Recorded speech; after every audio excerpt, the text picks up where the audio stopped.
Okay.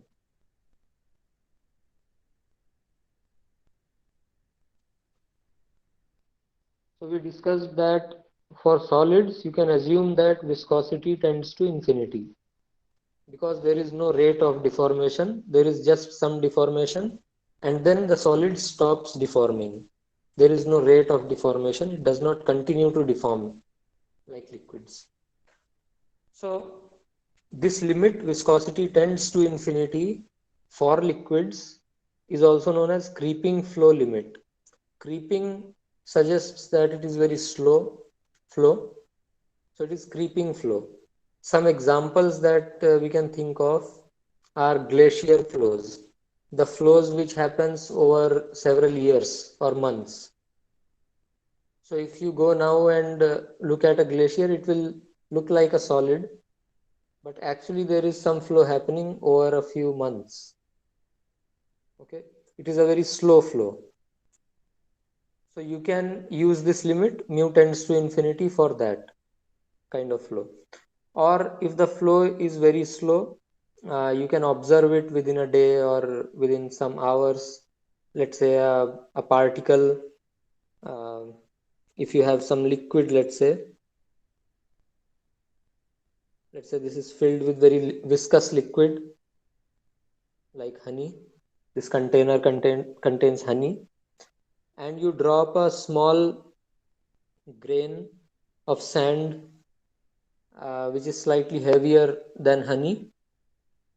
Immediately you won't see it going down, but after some time you will see that it has shifted its position. Okay, so it is a very slow flow. Instantaneously you won't see any motion, but the motion is happening at a very slow rate. The deformations are taking place at very slow rate. So these kinds of flows, you can approximate them as creeping flows. Obviously viscosity is not infinity for honey, or the viscous terms are not approaching infinity, but still they are very large as compared to other forces. So you can consider this approximation for these kinds of flows, highly viscous flows. So let us talk about the equations for these flows. Why we are doing these things? As we discussed earlier, analytical solution to Navier-Stokes equations, the full Navier-Stokes equations are not possible, okay, till now at least.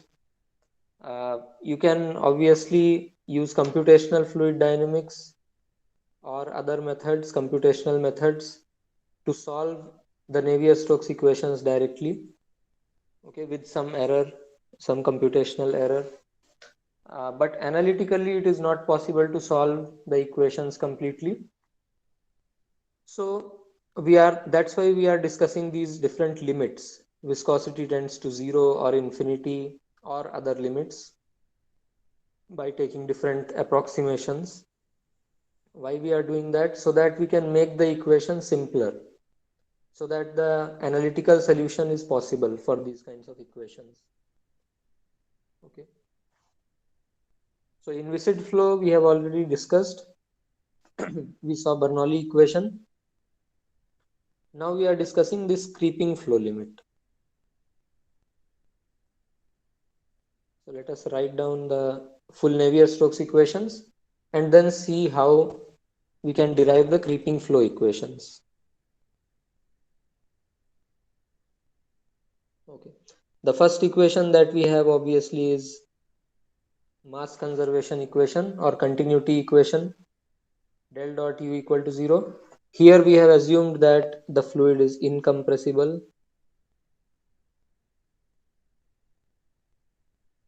Okay. Now momentum equations, rho du by dt minus del p mu del square u rho g. If the gravitational force is there, then rho g.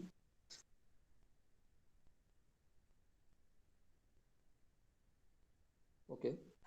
Now we are saying viscosity tends to infinity. Either we can directly do it here, or we can analyze it uh, based on the Reynolds number, because basically what we are saying is that viscosity itself may not be infinity, but the effect of viscosity is much larger than any other force present in the situation that we have. So viscous forces are much larger than inertial forces and the gravitational forces. That's what we mean in this equation here. For inviscid flows,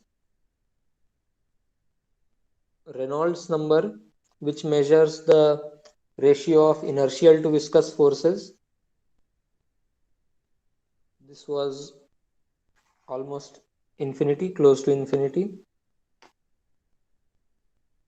And here Reynolds number is approaching 0. Reynolds number, we discussed earlier what is Reynolds number. Rho UL by mu. Rho is the density of the fluid or some density scale, characteristic density, if the density itself is changing. U is some velocity scale in the problem. L is some length scale.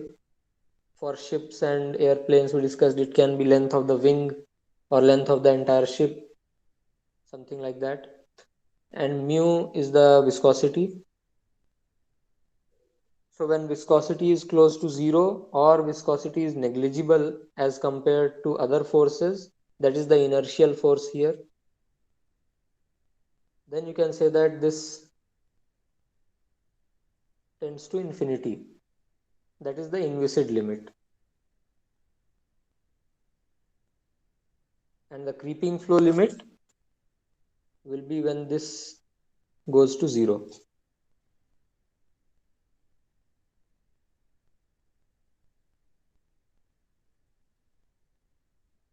Creeping flow. Okay, because viscosity is now much larger, the viscous effects are much larger than the inertial effects.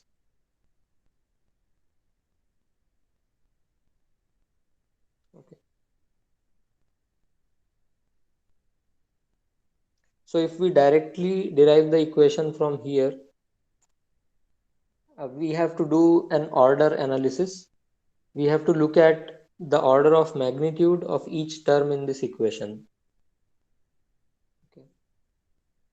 So the first term that you see on the left hand side, the only term on the left hand side, is actually a combination of different terms we have written in shorthand form.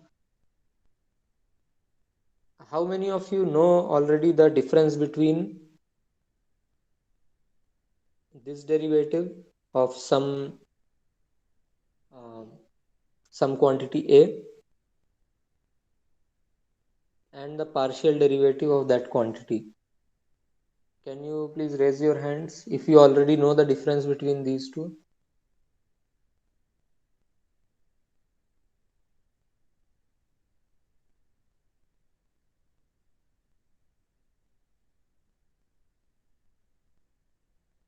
Okay. So in some classes, we have written this left hand side as rho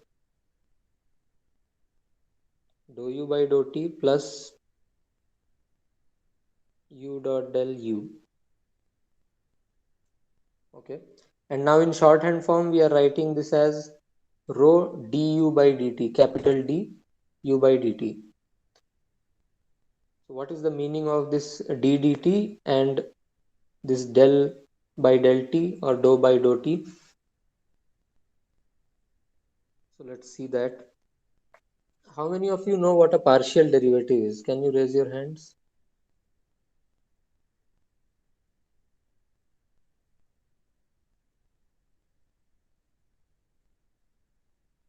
Okay. So let's take it from there. Let's say there is a function a or some parameter a that depends on two additional parameters t or three parameters, let's say. because here velocity depends on time x and y. So let us take some number a which depends on t, x and y. Now if you want to see how a varies with time x and y, how can you do this experimentally? So first what you will do, obviously we don't have control over time, but let's say you had control over time. What you will do is how a changes when time is fixed but x and y are varying. So at a particular instant in time, how a is varying with x and y, or if t and x are fixed, how a varies with y. So you will change y, let's say point 0.1, point 0.2, point 0.3 and so on, and how a changes with that, so that you can plot a versus y keeping t and x fixed. You will get some plot. Now you can also check how a varies with x keeping t and y fixed, and then you can also measure at a particular x and y location how a varies with time. Okay, so all three plots you will get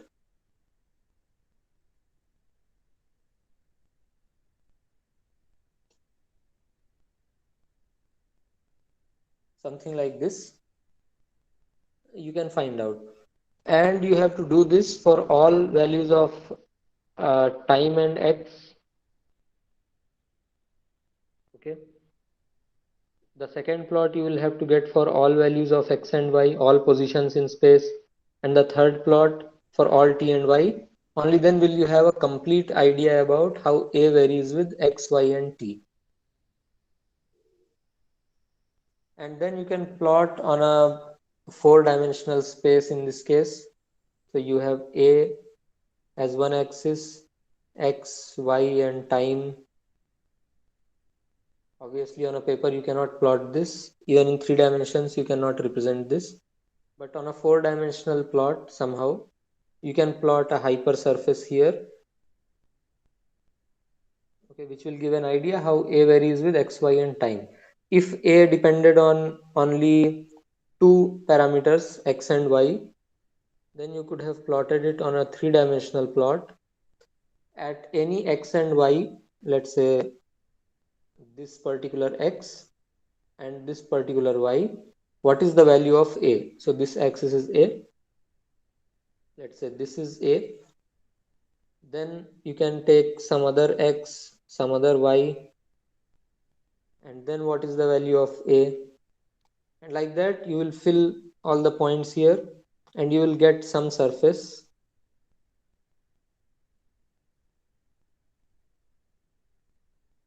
like that. So you will get the variation of a with x and y. Now what is a derivative? If a versus x is given for a particular y value, what this means is basically in the three-dimensional plot that we have here, a versus x and y, there you are taking a cross section of this plot, this surface for a fixed y,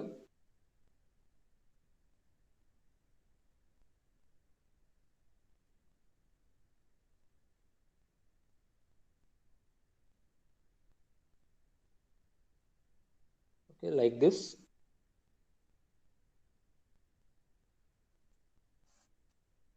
And this is what we have plotted here.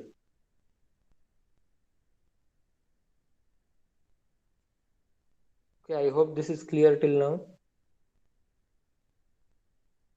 Now what is derivative of a versus a with respect to x? We call it a partial derivative if we are keeping y constant, and we also can represent this by saying that y is constant like this. So we call this dou a by dou x. This symbol is known as delta, Greek symbol. This is known as del, and this is actually small delta, or you can call this also small delta, to avoid um, very to avoid this very long terms while speaking. We just say dou a by dou x. Okay, this is del is reserved for this symbol, so we generally don't say del a by del x or del x of a. Okay, so this is dou a by dou x, or dou x of a, or partial derivative of a with respect to x when y is constant. So here we have taken a cross section, this red, this one if you see,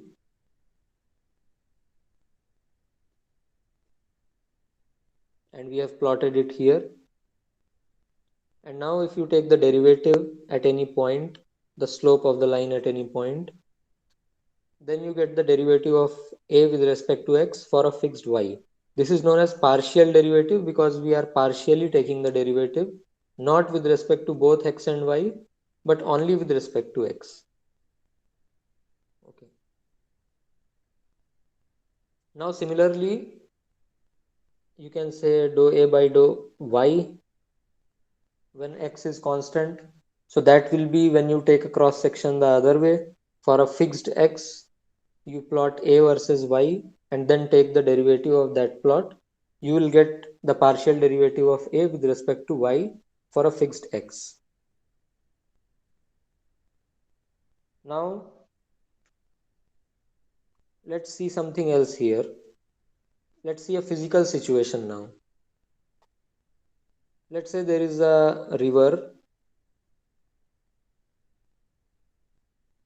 Okay, and you have a probe inside the water which measures velocity as a function of x, y, and time. So the position that it is in right now, that gives the x and y location, and time is anyway flowing. So with respect to time, it gives you the velocity. So if you are measuring the velocity here, at every second you will keep on getting different velocities here. Okay, x, y, t. If you write this table here, time is changing 0.1 second, 0.2 second, 0.3, and so on. X and y are fixed, some location which is same all the time because the probe is at the same location, and velocity is obviously changing because time is changing. So 1, 1.1, 0.9, like that. Now you can find out easily from here because x and y are constant. So dou u by dou t you can easily find out. How will you find it out? So at the first time step, if you want to calculate it using backward difference or forward difference in this case, you can select these two values for time, these two values for u. You can say 1.1 at the next time step minus 1 divided by 0.2 minus 0.1. This is the slope of the line approximately because you have data only at these steps. That's why this will give you some slope value. Okay, that you can easily get, and this will be called the partial derivative of u with respect to time because x and y are fixed. Now let's say we are not doing this. There is a fish in the water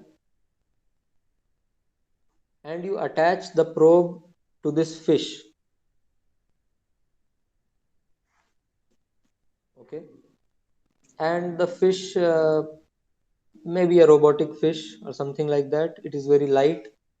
Okay, it can flow with water or it has some velocity of its own.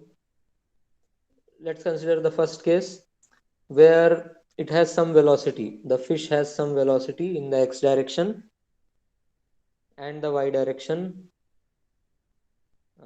Let's say uf and vf. This is the velocity of the fish. Now what is happening is the position of the probe is also changing with time, and anyway time is changing, so all x, y and t are changing. Now if you want to calculate at two different times what is the difference in velocity, it will be different now, right? Because the fish will reach a different location after some time delta t. So now let us write du by dt. What will be the total derivative, or in other words you can call it capital du by capital dt. Just to make it clear that we are talking about a total derivative, not a partial derivative, we write a capital D there. We don't write a small d to avoid confusion. So let's see what this will be. So it will be velocity at the new position. So x final, let's say yf and t1 minus u xf0, let's say yf0 and t0 divided by delta t. This may be the same 0.2 minus 0.1, like the one in the del dou u by dou t. Now the probe will measure the velocity anyway at the new location minus the velocity at the previous location. So this will be different from dou u by dou t. This is how physically it is different. Okay, du by dt and dou u by dou t. Is this part clear? This is the difference between partial and total derivative. This is called total derivative du by dt, and this is known as partial derivative. Now what is the relationship between total derivative and partial derivative? Let us write that also.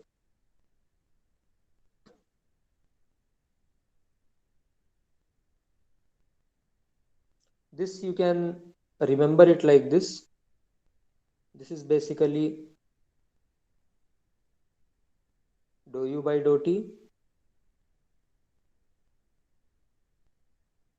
plus dou u by dou x. So we are applying chain rule here. So it is basically the sum of all the partial derivatives.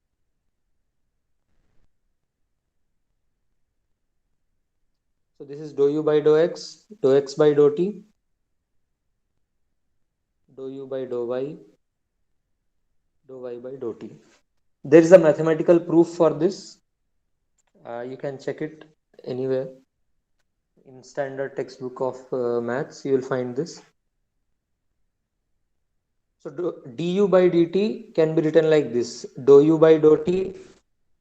If I had to expand this slightly, we could have written dou u by dou t times dou t by dou t, which will be 1 anyway.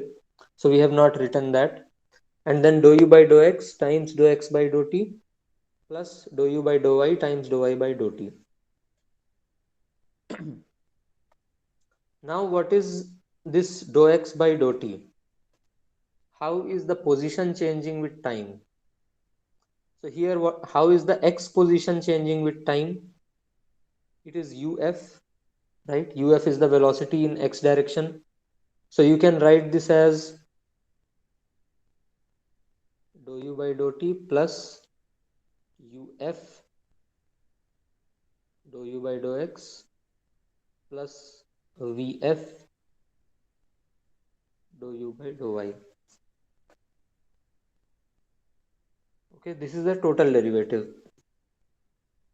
Now in our case this was a fish which was moving with velocities uf and vf. Now what if it was just a fluid particle itself where we have the probe?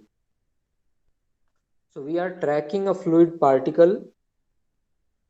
Let's say here this is a fluid particle which is not a molecule, but it is actually a point particle. Because we are considering our fluid as a continuum, It is not made up of molecules or any discrete particles. This is a point inside this space which is moving and we are tracking it. So what will be the velocity of this particle? It will be the instantaneous velocity at that point. It will be just uv, right? The velocity field, basically what we are saying, u as a function of xyt, v as a function of xyt. So instead of writing uf and vf, we will just write u and v. It is same as this u. Okay.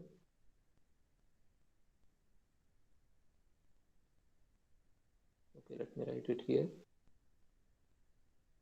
So for a fluid particle itself,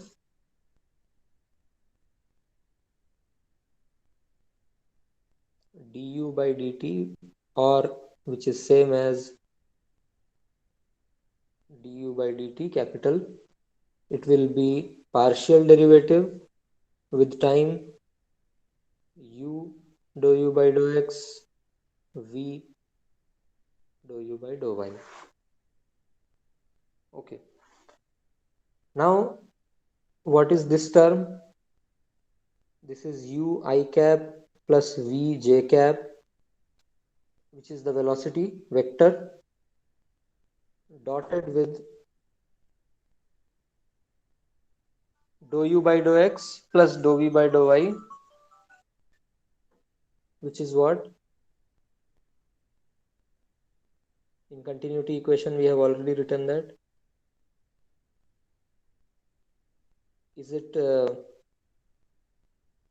it is del basically. So let me just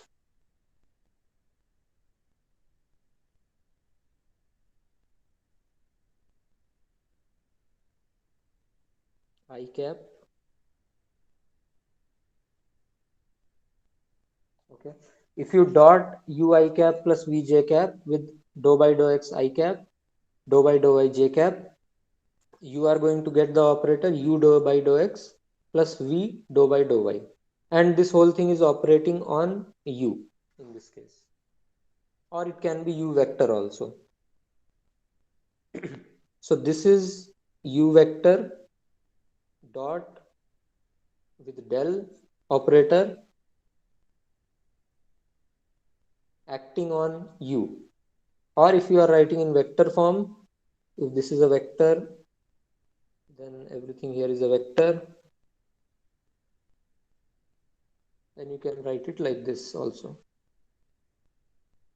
u dot del u, and then dou u by dou t plus this is equal to du by dt, or capital du by dt.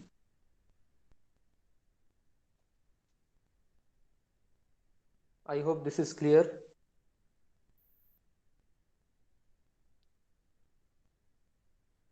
And this is what we wrote here. So rho du by dt we wrote as rho dou u by dou t plus u dot del u. Okay, on the left hand side. Now if it is a creeping flow, what happens to u dot del u? U dot del u, what is the meaning of this? Either you can write u dot del of u, or you can write it as u dot del u. We discussed this in some of the earlier classes. So this is gradient of u is a tensor dotted with velocity. So if we are talking about just magnitudes, it means gradient of velocity, how velocity is changing in space. So we said that velocity is already very low because it is a very viscous liquid. So the change in velocity in space will also be very low, and multiplied with velocity which is very low. So basically you are talking about velocity square in some crude sense. And this velocity is already very low, the magnitude is very low, so u square will be even lower. than that. This will be very small. And the first term, dou u by dou t, says change in velocity with time. Velocity is already very small and it is going to be very small. It will remain small. So its change with time will also be very small, but obviously not as small as this term because this is u square. So the first term we can keep if we want to see how velocity is changing with time, but often these cases where it is creeping flow, these cases are not time dependent. There can be some cases which are time dependent, so we'll keep this term there, but often it is not. For example, for glacier flows, the changes itself themselves take place on order of time scales of months. So we are not very much interested in how it is changing with time. We are just interested in what is the velocity. Okay, with what velocity it is flowing, not how that velocity is changing with time. So we can make both of these terms zero, close to zero. So this is negligible. What about the right hand side? So pressure, we cannot say anything beforehand. That can adjust based on the gradients in velocity. Okay. So we have to keep that term. We cannot neglect that term. The second term on the right hand side, mu del square u. This is change in velocity and change of velocity in space. So that can be small, but multiplied with this mu. As we discussed, this is for highly viscous liquids. It may or may not be negligible. Okay, it will not be negligible actually, because this is the term that is playing a major role in these cases. So we have to keep this term. Now gravity term, again we cannot say beforehand whether this will be negligible or not. So a good way is to non-dimensionalize this equation, because there are so many parameters here: pressure, velocity, viscosity, density, gravity. So if we non-dimensionalize this equation, then we'll get very few parameters and we can play with those parameters. We can discuss what will be the effect of those parameters on this equation. Okay. So let me give you an assignment. You have to non-dimensionalize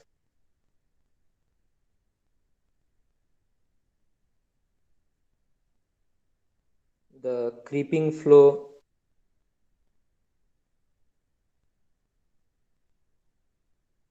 equations. Okay.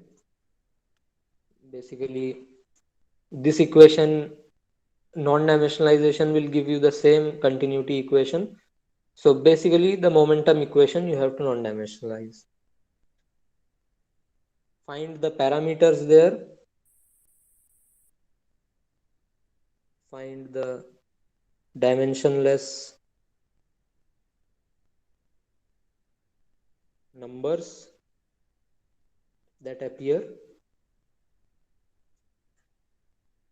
and then one of them will obviously be Reynolds number. That is what we talked about. So use the limit Reynolds number approaching 0 and derive the final creeping flow equation.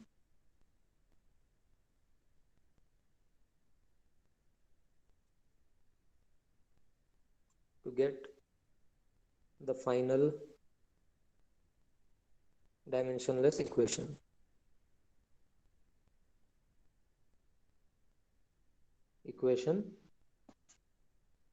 Also, this last term that we discussed, this rho g, when will that term be negligible? You have to tell in terms of the dimensionless numbers that you get in that equation. So when are the Effects of gravity negligible. So you have to tell this in terms of the dimensionless numbers that appear there. So this is one. Okay, just give me a second.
Yes.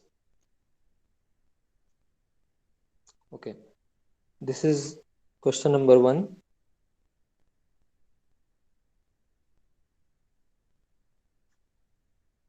Um, okay, question number two. So let's solve a problem using creeping flow equations also. Let's say there is a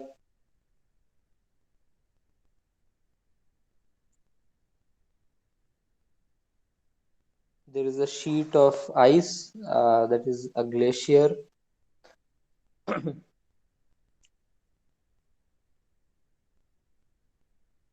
Okay, flowing, and there is gravity also, so it is not straight like this, it is inclined. Let me draw it inclined. Okay, at some angle theta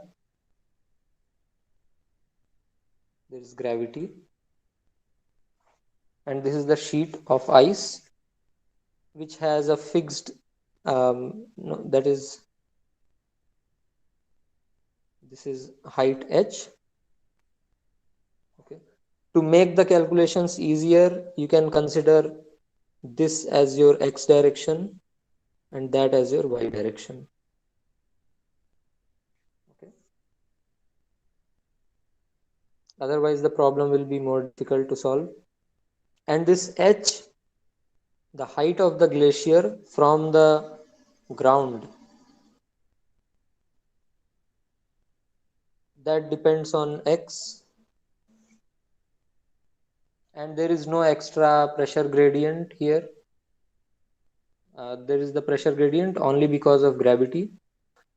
So you have to find this height with respect to x, how the height of the glacier is changing with x, and also the velocity profile, whatever will be the velocity profile here at any cross section u as a function of x and y. This is a glacier.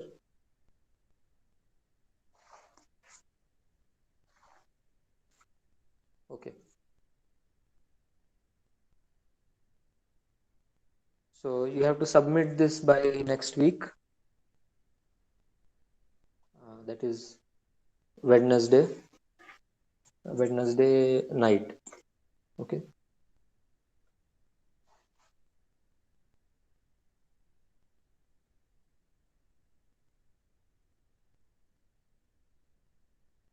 what is the date? That is 10th.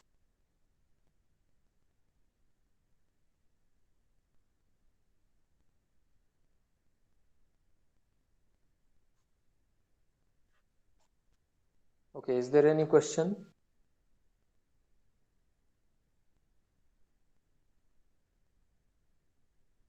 You can ask if there is any question.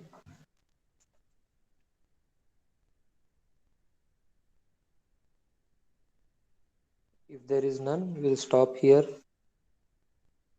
Sir, please upload this recorded video on YouTube so that we can go through it. Thank you.